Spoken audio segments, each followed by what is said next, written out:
à notre invitation. Je vous présente une partie de mon équipe.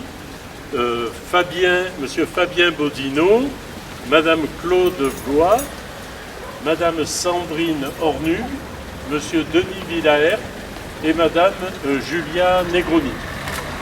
Alors, comme vous le savez, depuis près de 6 ans, je siège au conseil municipal du Bossé et au conseil d'agglomération de Sud-Sainte-Baume. C'est un travail de longue haleine. Il est difficile et exigeant, mais je m'y astreins car c'est ma conception du service de l'intérêt général. Obtenir un document, émettre un avis qui n'est pas conforme à l'avis de la majorité est un exercice très compliqué. J'ai pu le faire pendant ces années parce que j'ai été rejoint par une équipe de femmes et d'hommes qui m'ont apporté leurs compétences. Depuis 2 ans, nous allons à la rencontre des Bossétanes et des Bossétans. Nous organisons des réunions dans les quartiers.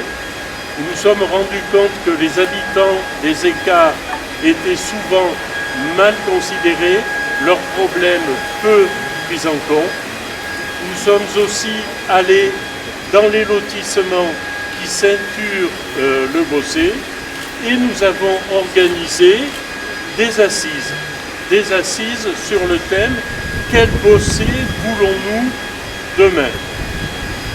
Soit dit en passant, hors de période électorale, ces assises ont rassemblé plus de 100 personnes qui ont travaillé en atelier.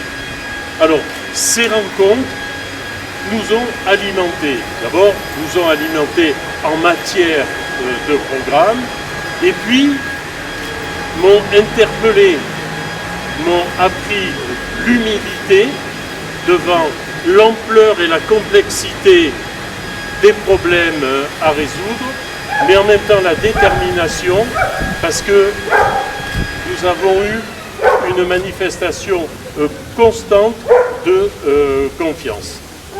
Alors, la diversité des sensibilités des femmes et des hommes qui m'ont rejoint, et puis le message clair qu'a fait passer les Bossétanes et les Bossétans que nous avons rencontrés m'ont décidé à conduire une liste d'intérêt local et sans étiquette politique.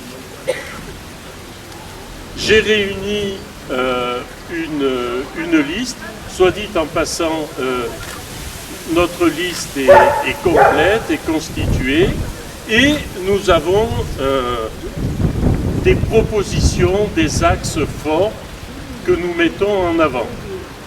Le premier, c'est rétablir le lien entre le politique et le citoyen. Pour ça, cela passe par la probité, la transparence, le respect des minorités et la proximité avec les citoyens dans la prise de décision, étant bien entendu que seuls les élus ont la légitimité pour prendre les décisions.